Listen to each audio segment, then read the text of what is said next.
So I love that song, Deliciously. I think it captures sort of the essence of play, but maybe more than that, maybe the spirit that's behind that essence of play. I think perhaps even what we are called to as people of faith, as Christians, as followers of Jesus. What does it mean to live life deliciously? I want to start off with a little illustration. Many of you know I have a 3-year-old granddaughter. I'm trying to figure out where to put this thing that it will work for me. There it goes. I think that'll work. Many of you know I have a 3-year-old granddaughter, Molly, who now lives in Berlin. And my wife and I were over there visiting our son and daughter-in-law in Berlin. And it was wonderful. We had just concentrated time with a 3-year-old, which is a reality all in itself, which is wonderful and challenging at times. And on the 4th or 5th day, we're trying to do some stuff in one of the rooms, and Molly is in her bedroom on the floor, and she has her Barbie doll, and there's some Barbie's got a best friend. I don't know what her name is, and there's a little mermaid, and then there's a Superman, and there's a monkey, and she's got them all on the floor, and she says, "Dad, will you come and play with me?" And at the moment, I was in the middle of doing something, and my first inclination was, maybe in a few minutes, right? I will, but just a few minutes. And it honestly takes me. She's persistent, and it takes me about 10 minutes for me to finally get past this oddly discomforting notion that I'm feeling that there's really no point to playing when you're playing with Molly, and it doesn't ever make any sense. So you have to get past that discomfort that there has to be a purpose, other than simply imagining this world together. And once that I realize that, and I get past that anxiety, and I realize that it's not Molly alone, but in fact it's God, the very ground of being, saying, "Tom, here's a space, here's a child, random dolls that have no formal business being together, perfect time for you to come. It's a void, it has no meaning, it needs meaning, come and give it meaning." You didn't realize that's what's happening when your child asks you to play with them, when your grandchild asks you to play with them, when somebody's standing in front of you at the grocery line, when somebody pulls in front of you in a car on the highway. All these moments, it's so easy to avoid them. It's so easy to be busy. It's so easy to get caught up. It's so easy to be so self-absorbed that we get overwhelmed with wherever our emotions are, that we miss the point of what's being offered. Which is why I love the first scripture of the Bible. In the beginning, it was void. What does God do? God creates. Not because God has to do anything, because that's what God is. God is creativity. God is creative. God is engaging with life. And perhaps God is maybe more play than we realize. So I want to think about this as we get into this for a few minutes. I want to think about this idea. What is play to you? What is it that Molly was asking? Just merely child's play? Important time, yes, but still kind of just silly, wasted kind of time. Is it just mere child's play? Or is it something that could be put to greater use? And I want to submit to you that if we don't have time to co-create reality with a 3-year-old and her ragtag band of misfits, or with the person in front of us at the grocery store, or with the person that we meet on the street, or with our coworkers, I want to submit to you that if we don't have the time to co-create reality with the band of misfits that we live with day to day, then we really don't have any business, for example, bemoaning or complaining about the outcome of a divisive political election. In fact, we may be part of the problem. So keep that in the back of your mind. This pointless idea of play. Is it recreation? Think for a second how many ways you would define play. I'm serious, it's not rhetorical. I want you to think, how many ways would you define play? What is play? Is it recreation? Is it reading a book? Is it playing golf? In my case, it is. If you use a putter only, then it's really play, because there's no point to it. What is play to you? Think of all the different ways. I'm asking you to do this seriously because in about 10 seconds I'm going to ask you to turn to the next person and actually tell them what you came up with. Okay? So have you got your list? What is play to you? There's no right or wrong answer. Just what does it mean to be playful or to play? All right? Turn to someone. Go.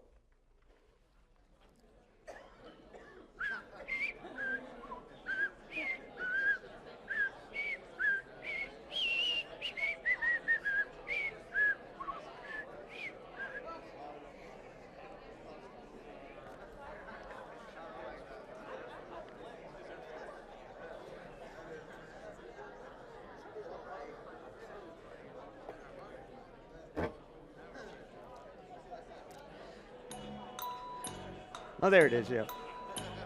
30 seconds.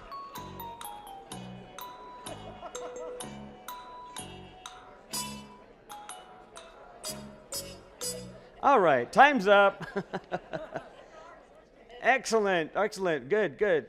So I don't know what you came up with. I'm not going to ask for all the different ideas. I wish that if I thought this way far ahead enough in time, we'd be having them plastered up here on top of each other. There'd be so many different ways of thinking about play, sports, watching cowboy games with friends, participating in sports, going out fishing on my own. Someone mentioned to me their husband loves to be off hunting in the wilds, you know, right during this season, all totally by themselves. That is play. I mean, there's all sorts of ways we try to define play. And what I want to suggest is that, yeah, it's that we do, that you can consider that play, but I want to suggest those are just forms of recreation and distraction. That play is something far more spiritual and far deeper to who we are at the core of our being. And more important than perhaps anything else we do. I would argue that play is, in fact, what all of this whole discipleship, healthy plate sort of thing is about. That if you want to see what play looks like, it's interacting with the world with generosity. It's interacting with the world cultivating community. It's interacting with the world with curiosity. It's interacting with the world with a sense of gratitude. That play is participation. That play is showing up. So hang on to that idea. There's a great guy named Jürgen, I'm not pronouncing his name right, Moltmann, who wrote a great book called The Theology of Play. I read it way back in seminary. It's out of print. But if you look it up, Theology of Play, it's kind of interesting. He says this. He says, play foreshadows the joy of the eschaton, where all manner of drudgery and disease and decay and death will be left behind. In the new kingdom, it won't be useless activity because it mimics what the future will be like. And then he says, play is celebration of life, lived to its fullest. In play, he says, we emulate God's actions, who did not create the universe just because it was a necessity, but because God is playful. God enjoys creating. Play, he says, relativizes. It relativizes our over-seriousness towards life, filling us with a spirit of joy and delight and it carries over into all aspects of our existence. And then finally this, he says, play is not time out from work, nor is it rest time. It is kingdom foreshadowing. Isn't that interesting? Play is kingdom foreshadowing. Play is really important stuff. And what I would say is that cultivating space and place and time for joy within and between all of creation and all of God's grounding in our being with one another, that it is for creation's sake. It is for this notion of taking what seems like a void, what seems like an obstacle, what seems like depression, what seems like hopelessness, that is the primary sandbox, the perfect sandbox for play. What can we do with this? What can I do with this argument? What can I do with this disagreement? What can I do with this tension at staff? What can I do with this? That's the perfect sandbox for play. There's this wonderful guy by the name of Charles, hang on a second, make sure I got it right, because I'm skipping around here. Charlie Todd. And Charlie Todd has this wonderful thing called Improv Everywhere. I don't know what Charlie Todd's background is, but Improv Everywhere is all over the internet. Some of you may have actually seen some of the videos. It first started about 10 years ago, and he did this skit. He just had this idea to do something. So he decided to get some friends together in New York, and they were going to get on the subway dressed in a jacket, a tie, with only their boxers on. No pants. And they were going to do this throughout the city in all these subways. He had like 10, 20, 30 people that were all lined up to do this. And it shows it's a great little video. It shows the first guy coming in, and there's some cohorts that are there with the camera on the side that are sitting across. And they're sitting across this young woman who is reading, but you can't help notice there's a guy in yellow boxer shorts who's just standing next to her. And so she tries to read harder to ignore it. But he keeps walking back and forth in front of her, until finally she kind of looks up a little bit awkward. There are a lot of crazy people in New York, of course, and so it's no big. She just tries to bury herself. But then she notices that he's just kind of being obvious about it, and she looks across to the British two guys that are sitting across who are actually in on it, and they're laughing, and so she feels more free to laugh. And they come to the next stop, and two more guys get on in boxer shorts. And it goes on like this for 7 stops until pretty soon there's a crowd, but there's also like 10 people on the subway. And this happens all over. It's not just that one subway. All wearing boxer shorts, jackets, and a tie. And they come up to the next stop, and that's when a woman comes on with a big duffel bag. She sets it down, and she says, "I have pants for sale, $1 a pair." And all the guys step up, they grab, they pay $1, they grab pants, they get the pants on, and at the next stop they get off. And that's all. That's what happens. He does another one where they all go to Best Buy, and there's like 500 people at Best Buys around this city. I think it's San Francisco, and they all wear khakis. They've all worked together to wear khakis and blue shirts, right? So they walk into Best Buys all over the city, and they're wearing khakis and blue shirts, and they're just walking around. They're not helping customers. They're not buying stuff. They're just standing there until finally some of the security is walking up, going like, "You, I don't know what you're doing, but you can't be here." And it's all on video, right? And so they're walking, and finally, after about 20 minutes, they call the police, and the police come in and then kindly inform the staff and the administration that it's not illegal to wear khakis and blue shirts. But they eventually leave, and of course, meanwhile, the security people had confiscated phones and cameras and stuff like that. All the while, the one guy who was videotaping had brought his own little cassette and borrowed one of the store's cameras to do the whole thing, and then put the camera back. Again, it just happened and then it disappeared, but the story's being told. The story's being told. And when you look up what it is, he did this wonderful TED Talk, and when you ask him what is the goal of improv everywhere, this is what he says. I think it's interesting. He says, the goal of improv everywhere is to do something so funny that it breaks into people's monotony, fills them with a sense of joy, and gives them a hopeful story to tell. Wow. I think that's the gospel. I think that's the gospel. Just amazing. And he's got so many things that he does like this. I love my son. My son, but he wasn't here. If he was here, I was going to ask him for specifics. I can't remember all the details. That we used to have a basketball team. We still do. The youth have a basketball team and stuff. But we used to have a basketball team. A wonderful kid by the name of Patrick Hood, who was a hat wearer. He puts me to shame, the kinds of hats he would bring every Sunday. Just a crazy, wild, funny guy. They had a basketball team where they actually did have 1 or 2 good players, but most of the team, they would play with folks, and it was clear that it was just going to be a slaughter, right? And they were getting beat every time they played a game until one time they had a decision. They just made up their mind. How depressing is this to just get beaten? What kind of message does this send to just go into a game knowing that the other team is going to relish in winning and you're going to just feel miserable in losing? And so they created their own sort of rules for the game. So that after a while, when things were getting really intense and they were just losing, someone would shout, and I don't remember the exact word, but it was like crazy or something, and 2 of the players would just start shaking in the middle of the court. And it would throw off some of the other players to where someone would pass it to the basket, and then they'd throw in a hoop, and they'd sink it.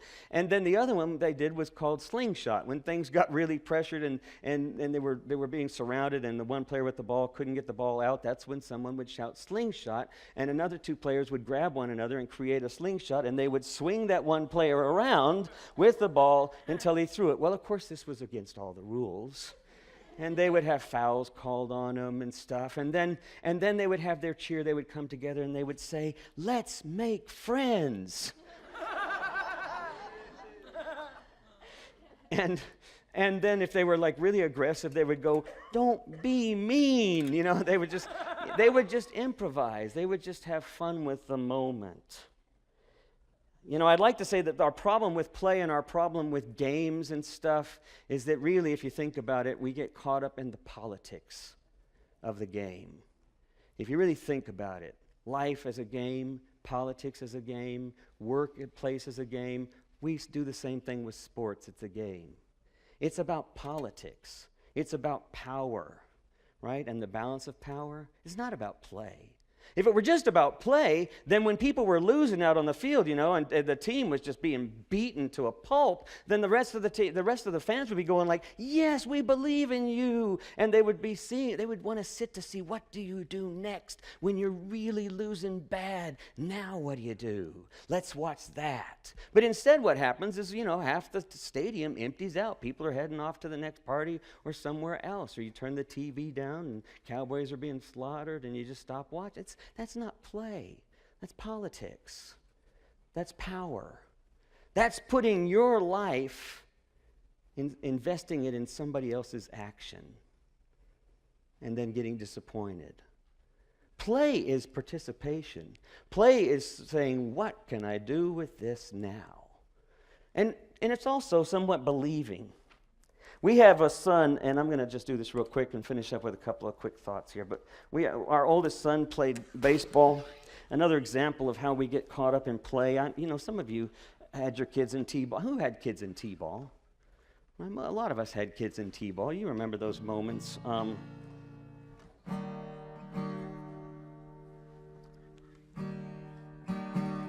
we on there? There we go. Saturday summers when I was a kid, we'd go to the playground and here's what we did.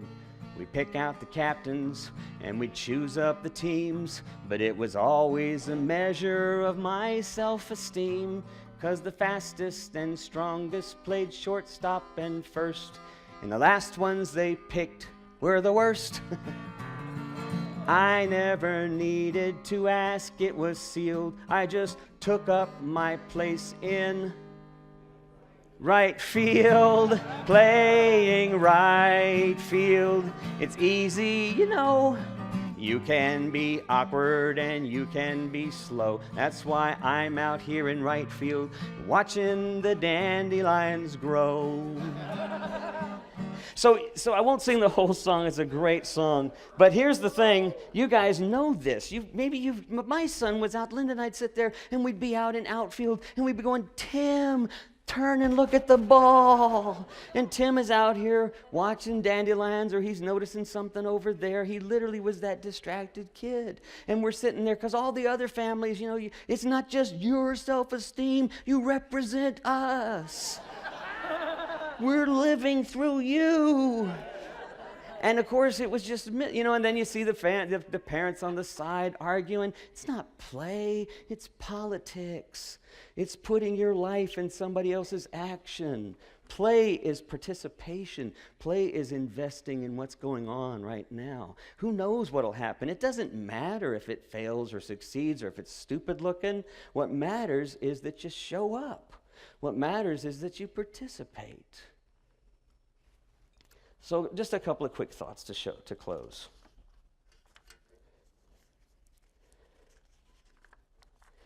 How do we get there?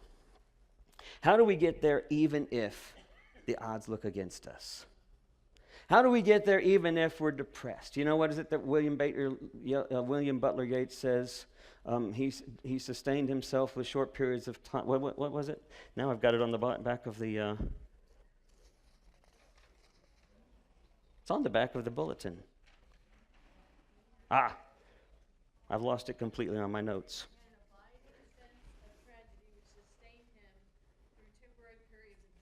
Yes.